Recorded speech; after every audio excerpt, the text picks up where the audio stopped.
Chapter 5 The Wolfields. And lo, I felt like a knight among the kin who have ne'er seen such things.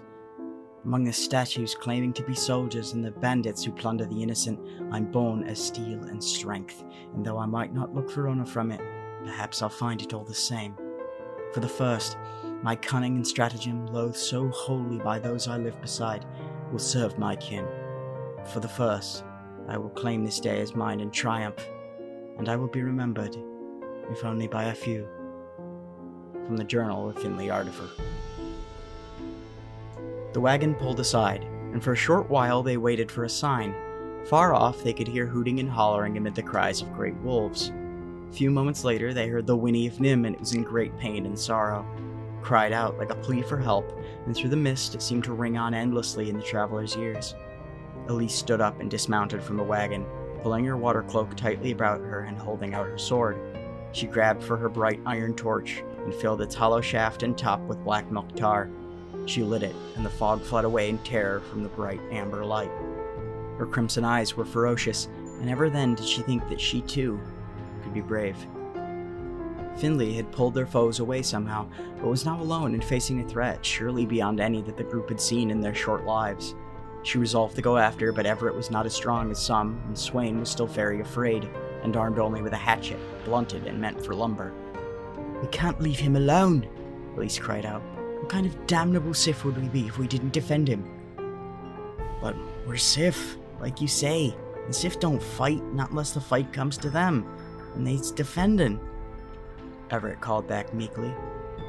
"That makes about as much sense as an ox in the clouds," Elise defied. "If there's a fight to be had here, a Sith started it, and there it is, a Sith fighting without being hit first. Are you so locked in tradition that you'd let Findlay, nay, let your adopted son go off on our defense and die for it without help? I bet you all the gold in my pocket he's looking for us to ride in or ride by, and here we wait like sheep." "And I think he'd want us to go on, like he did for when the cliffs came down around us," Everett defended. "He needs help, but I'd provide none nonetheless. I'd be a hostage to make him drop his arms and nothing more, after all," Swain said pitifully. The look in his face was one of shame and damnation. He truly did want to fight, but he knew that he was a hindrance only, and would serve to lessen the chance of success if he rode in. "Then damn you both," Elise said scornfully, and both Swain and Everett gasped. Elise had never been the closest follower of tradition, but never had she sworn at her elders. She'd mocked them, certainly, but to curse them was anathema, and could get one thrown in stocks until their judgment and behavior bettered, if the elder judged it necessary. "I'll go myself. Swain, make yourself useful, and stuff a pack with as much food and water as it can carry, and give me a few of the cordials that Findlay gifted to us. Some for pain, and some to dull my fraying nerves." Swain did just as he was bid, rather quietly, as Elise continued to opine about her disappointment. Her thoughts were in her voice, and naught was hidden. "I admit, I'm afraid as well. Terrified if I tell the whole truth, but I'll not forsake our friend as you both do. If you must stay away, I bid you to go on, and make haste, so you're not waylaid again on the road as we've been. Now ride this storm and we'll meet you in Alemois, where we can manage such a feat."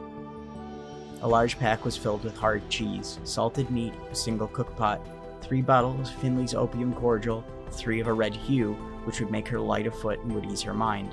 She took it on her back and bore it proudly beneath her water cloak. It was heavy, but she held it well, and didn't seem strained by it.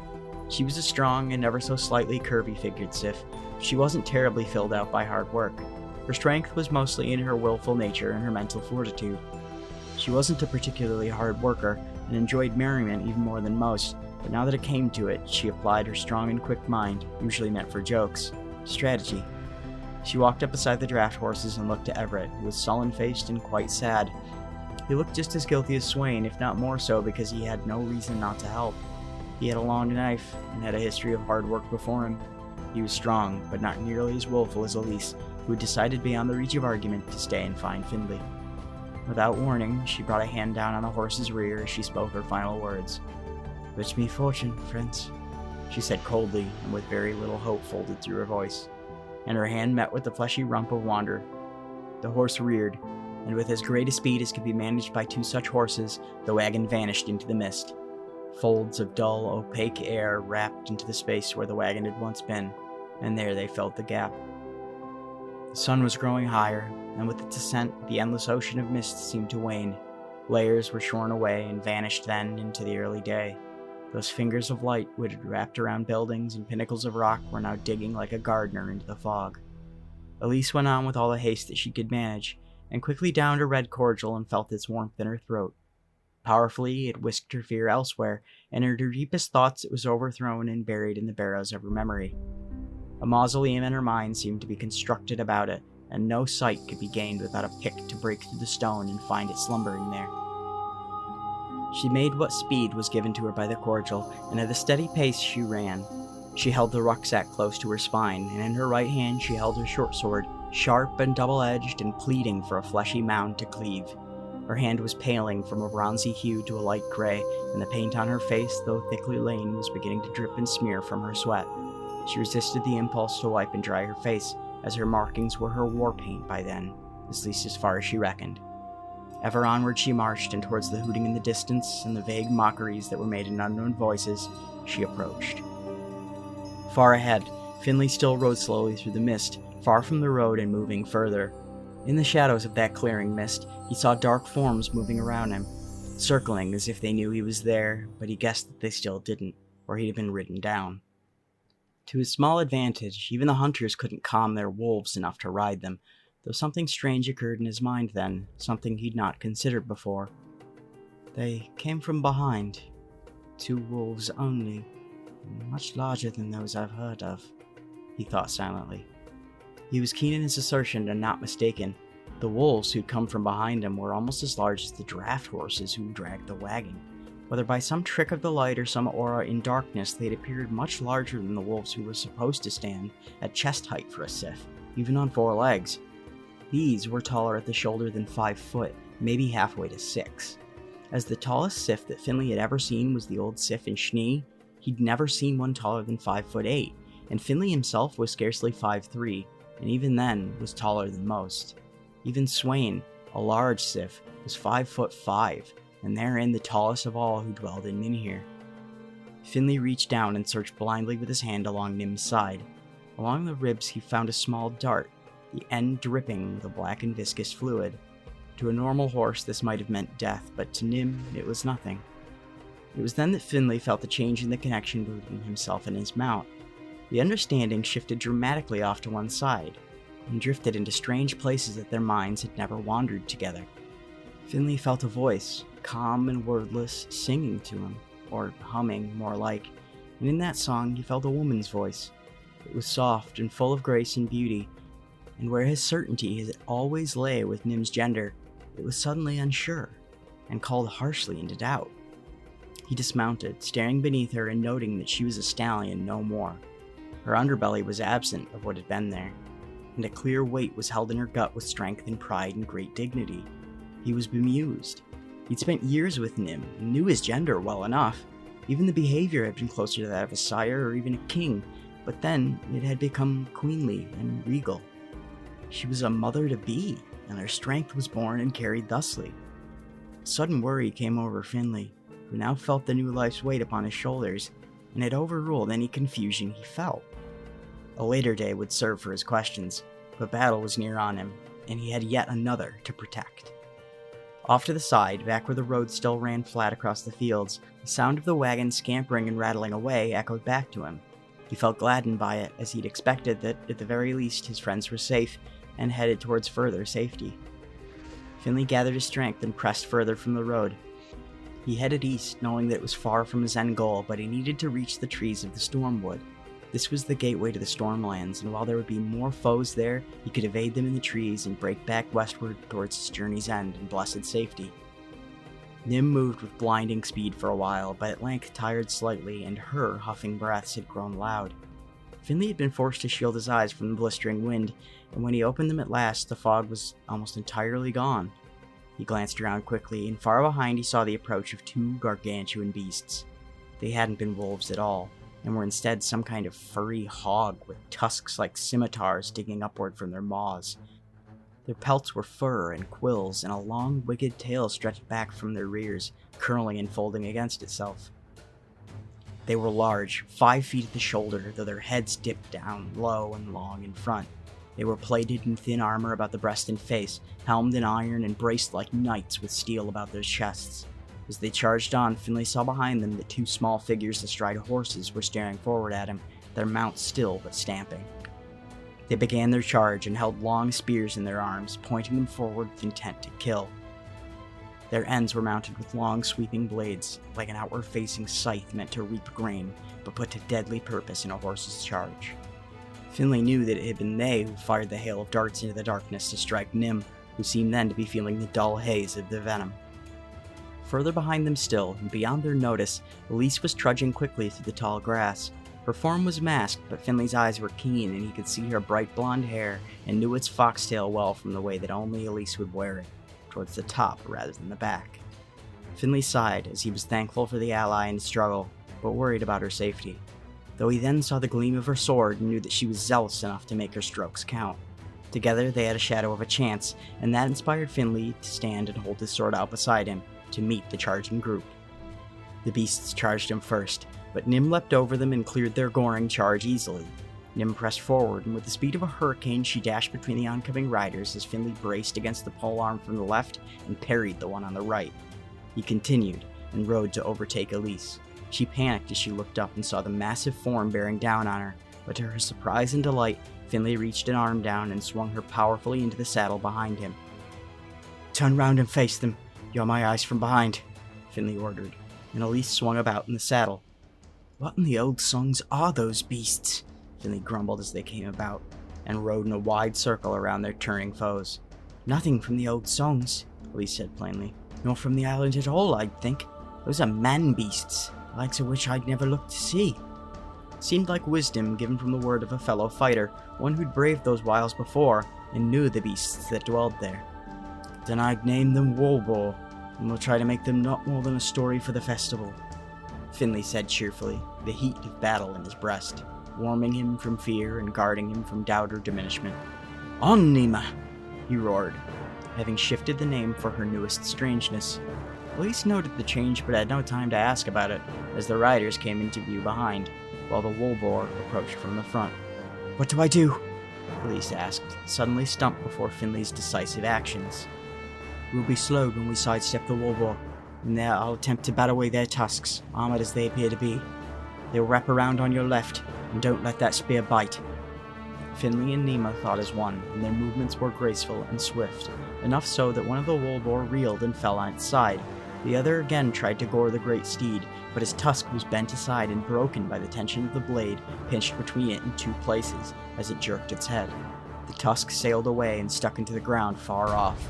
The awful wails of that creature were like poison to the ears and heart alike, and were it not for the cordials, both Findlay and Elise would have found it hard to fight on. They were pitiful beasts, but they felt pain, and that was something at least. Their armor was not so sturdy to turn aside a freshly forged and sharpened blade, not one of that heft at least. Just then, one of the riders assailed from Elise's left, while the other evaded his own beasts and found himself stalled. The spear jutted forward and was turned aside, though its edge, even deflected, carried across both Elise and Findlay's sides. The splatter of split flesh echoed, just before the ring of tough steel grinding against the edge. Elise glanced at the fresh tear in Findlay's water cloak, fur, and clothes, thin though it was.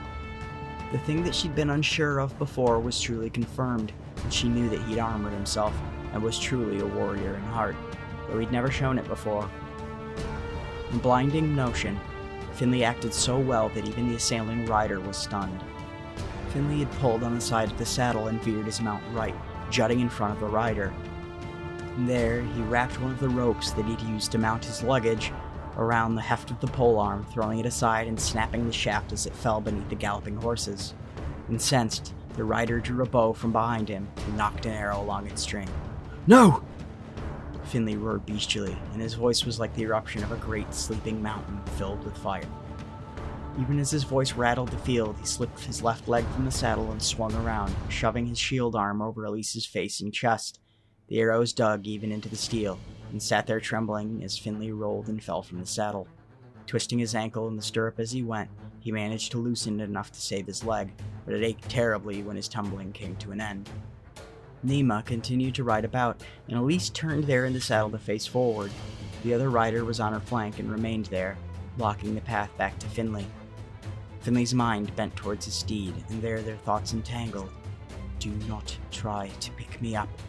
It's a risk we needn't take for now, Findlay's mind called out, and Nima whinnied wildly, ignoring Elise's attempts to bring her around and doing what was best for the two of them.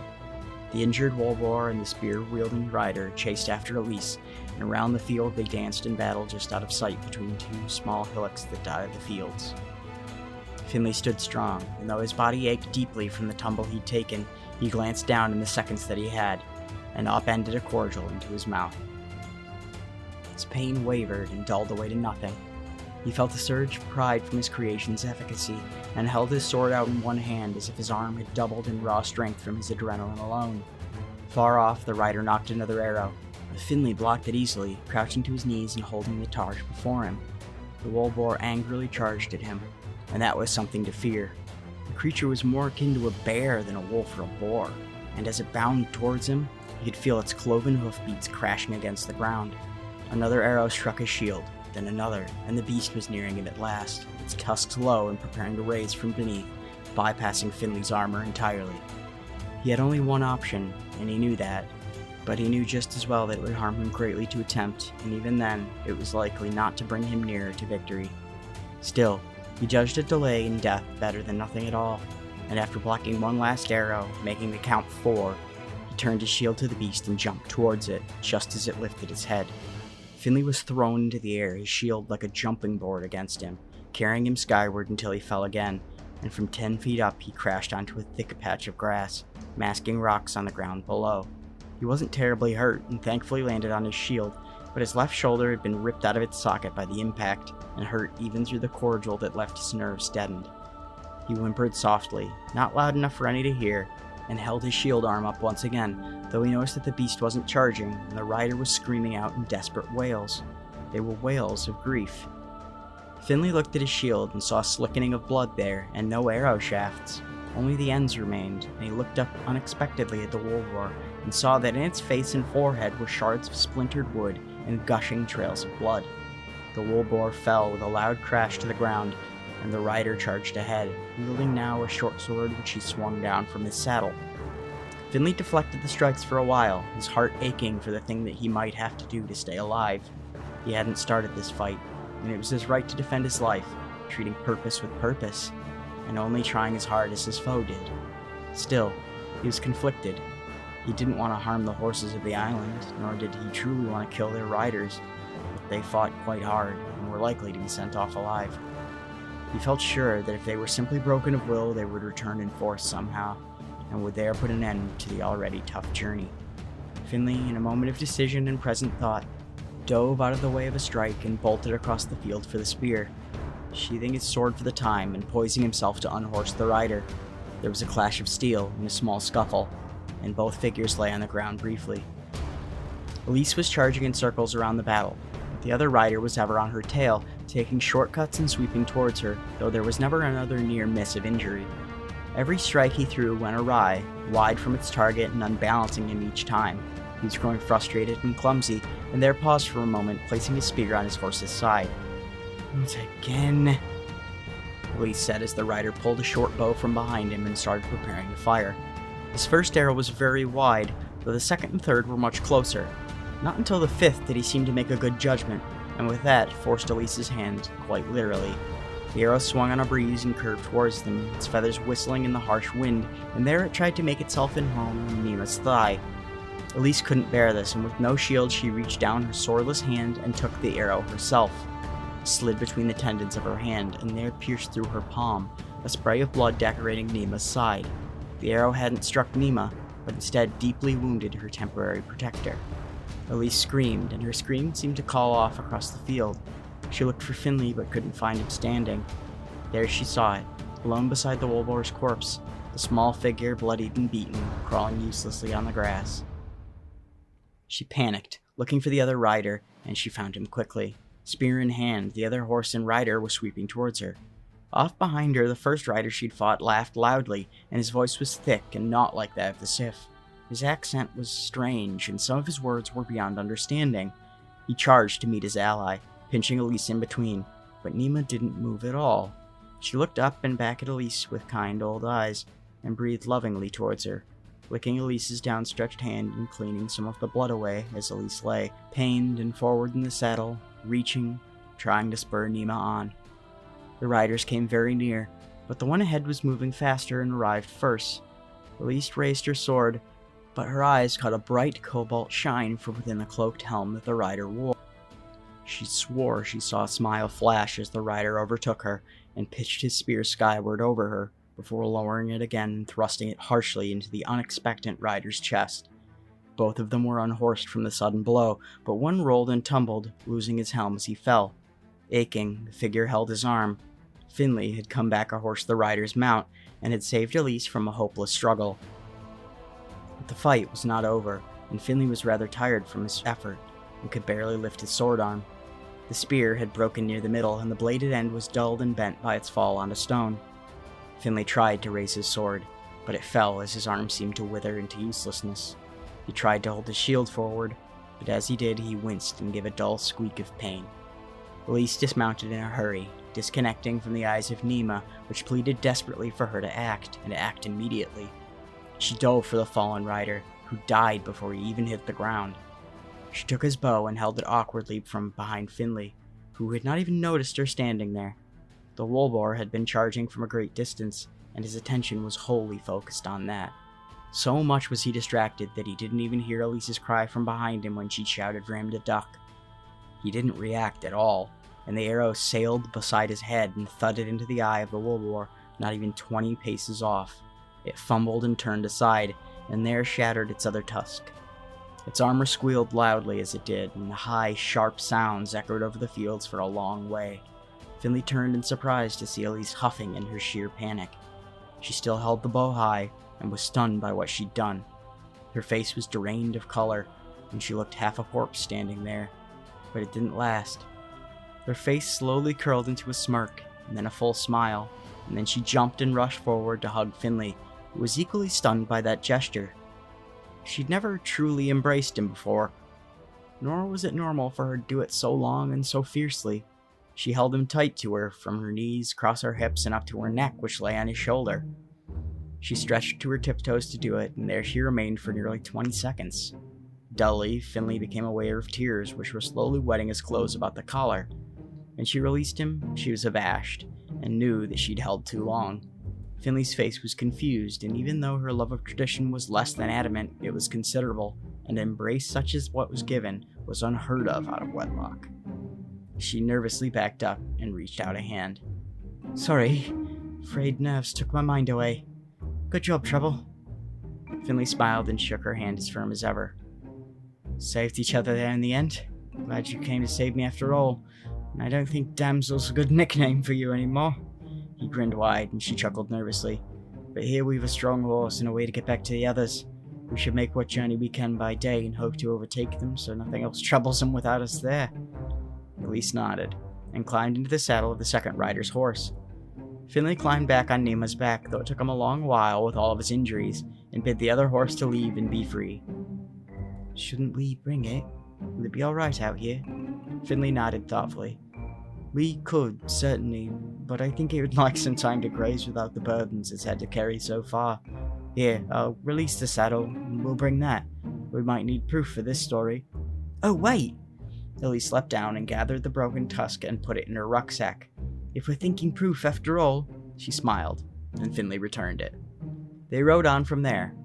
Golden plains stretched before them in a sort of velvet blanket, softening the ground and hiding all of the grime beneath. It was a beautiful place to be so dangerous, but they could no longer doubt just how bad things had gotten. Findlay felt only further against tradition. There were no real fighters to fend these things away, and it would only serve to make things worse in time. At some point, were their peace ever disturbed, they would be utterly defenseless. Their guards were useless and senseless and more like statues than working men. They rejoined with the road, and there made steady progress to regain the hour that they'd lost.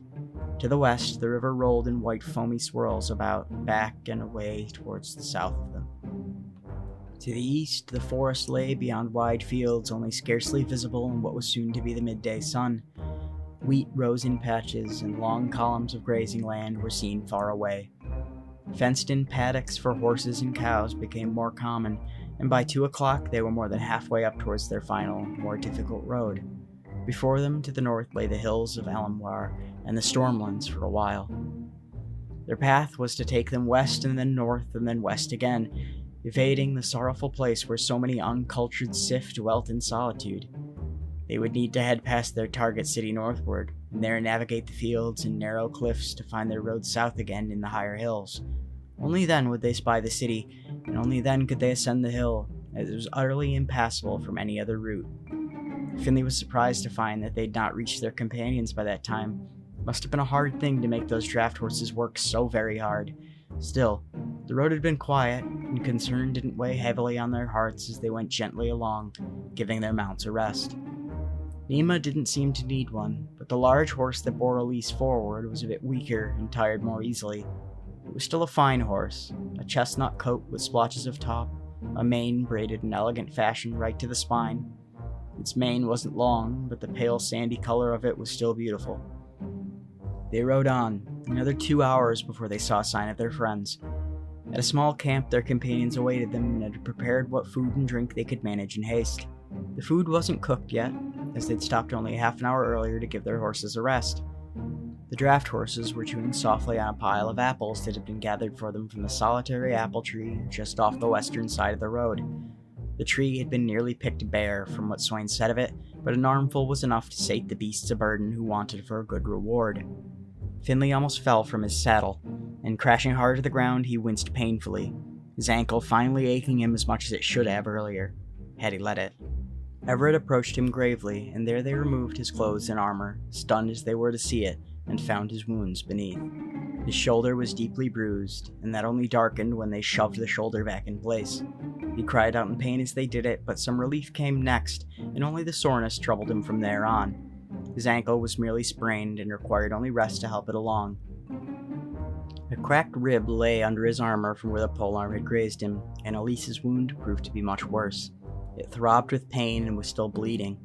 It cut 2 of her ribs and it almost made it further, but the tips meeting against Findlay's armor dug it out, and they had prevented far graver threats to life. Her hand as well needed a great deal of care, having to be sewn and stitched with surgical silk, which Elise herself had brought for emergencies. Being that she, the most skilled seamstress among them, couldn't do the work, it was left to Everett, who had the steadiest hands. When they were bandaged and Findlay's many small cuts and nicks were wrapped, they gathered to eat a quiet meal, though it wasn't to be found. Swain and Everett couldn't contain their curiosity and begged for the whole story for Elise, who remained strong enough to tell it. Findlay had no need of sleep, but between the aching in his side and his shoulder, his voice had fled him. He was exhausted, but his draught kept him wakeful, so he turned to plain water so sleep would rejoin his thoughts. After eating and drinking and the story's great telling, Swain looked with wonder at both of them. Everett shook his head disapprovingly, and only then did Findlay step in. "We killed no Sith today," he defended as he lay on his back, waiting for his eyes to grow heavy. "Those were men, not Sith. Their faces were painted in our manner, sure, but their skin was pale and sandy. And their faces beneath that paint were as different as none I'd ever seen. Quick look only I could chance before riding back, and even in so short a time I knew that they'd come far and with purpose. To what purpose I can't speak, but they left you all too easy, and chased me instead with beasts from beyond our borders. That's why I didn't stay with you. I didn't want you harmed. If I was who they wanted for whatever ends, I'd drag them away again in a heartbeat." Everett stared incredulously at him. "No Sith, say you? You're daft, too wounded to opine about it," says I. Elise stepped in. "He's right. I took the bow from the second and I saw his face. His skin was light and fair. His ears were rounded on top and bottom, and his nose was wide too. His face was flatter than any I'd seen. I think Findlay's got a point. I don't think we can doubt that it's been too long to just be left alone, and surely eyes are always looking to expand. Who's to say they can't find their passage here and trouble us?" Everyone was silent. The implication was too damnable to really consider wholly. The idea alone seemed mad, but not unlikely somehow, and Elise's words stirred the worried hearts of everyone, even herself. They were all silent for a long while thereafter, and on the very edge of hearing, Everett's muttering about unlikeliness and silliness came to the other's ears. Findlay knew the situation better and had no doubts or questions in the matter. They fought like no Sith and seemed practiced at it. Only on luck and slyness had he done so well, and had he come to direct blows off of horse, he'd likely been slain in an instant. Still, they were overconfident and acted rashly rather than planning and coordinating their strikes. His thoughts couldn't help but turn beyond their shores after all, as he wondered what strange purpose would turn eyes towards their quiet home. Damned as it was to have them on the shores of the Isle of Song, he couldn't help but be curious. Had the world become so crowded? Had something foul happened and was doomed, stretching its fingers across the water to strangle them in their sleep? No, he thought not. And yet the feeling lingered despite his forbiddance of it in his own imaginings. He put the idea to rest simply and judged that the Elder Sith would know more, and their judgment ruled the fate of all Sith, so it was best to leave it so. Sleep gathered on his eyes, and he let it grow firm and heavy until, blessedly, it closed. He dreamed that night, of his battle and of times that might come. Would he be judged strange or heroic when the telling spread? Would he be shunned for what he'd done, or would he be heralded? He didn't know, but far off in his dreams he felt a pull, like a string wound about his wrist, dragging him towards the roaring waters. He felt fear biting into him and turned away, but further the cord dragged him. His resistance was nothing, and the force tugging on him was far stronger than he could ever hope to be. At length he awoke and felt tugged still, though not so literally. He rose and found the darkness outside of his tent. Everett was snoring softly from within his, and Swain was resting, snoozing silently in the wagon. Elise was by the fire, tending to it and huddled beside to keep warm. When her strength had fled her, she nearly collapsed right then and there. She felt afraid, more so even than Findlay, but was still happy somehow. She was the joy of the company in truth, and though not as silly as Swain or as easy to make laugh, she was always looking up and ahead. Even then, as Findlay sat behind her, her eyes were turned skyward, beside the smoldering fire where no flames licked up and only embers were made. She looked at the stars. "You know, I don't remember why we ever called you, damsel," Findlay mused, and Elise smirked. "Because you had to swim out and save me from the river the first time we met as kids." "Ah, well, that's unfair to mark you for life after something so small," Findlay judged, and there determined to himself to call her by name then on, and not to return to his old loving but mocking moniker for her. She nodded to him, having loathed the nickname for a long time, though she'd grown quite used to it and no longer ached to hear it. "We've made good time," she noted, and Findlay agreed. "Yeah, we're a day ahead of schedule despite it all. I think that little fight might have moved us doubly up the road, or we'd be camping still in the fields. We're almost in the storms now. We'd be passing into the hills before dawn." "That bodes well. I think they're closer onto the festival. The Stormlands would be louder, and might come to meet us with their hunters and axes and proper wolves." "Maybe, but now we're beyond that worry. We've dealt with what we must, I think, and I don't expect much trouble on the road from here. Still, we should be careful. Let's rest as little as we can. I've slept. Have you?" "I'm in the wagon. I could sleep on the road," she said plainly, but Findlay corrected her. "You've a horse now. It's hard to sleep in a saddle. Look at him. I think he loves you already. He's freed from whatever torment they might have had for him, and I think he likes that." Elise smiled and went off to bed. Sleep had indeed been gathering for her as well in the early hours, but she'd mastered it, and through a second wind she was awake again. She let that wind pass, dying down until the bluster was gone and her eyes shut for a while. Findlay remained by the fire for a short time, then laid down and shut his eyes again under the stars, the embers crackling beside him. He woke 2 hours later ere Swain had risen and started to cook breakfast. The sizzling of bacon mingled with the soft smells of butter and eggs, and the salty air was still fresh from a cool breeze. Findlay gathered himself and wiped away the tiredness from his eyes. He rose and padded about for a few minutes before Swain's voice called out that breakfast was ready. Findlay roused Elise, who looked rested despite only a short stint of sleep. She rose as well, and together, more talkative than the two had ever been, they dined close together. Before that night, Findlay had always been far closer with Swain, but it was a day worth marking when that changed. Findlay found that he had much more in common with Elise, who, despite not talking about it openly, seemed to have a wanderlust of her own. She'd ventured across the whole of the island, and her eyes only set further afield with each journey. After a time, she would run out of new vistas. and that want for new things might just drag her away, first in 2 generations, to try and leave the island.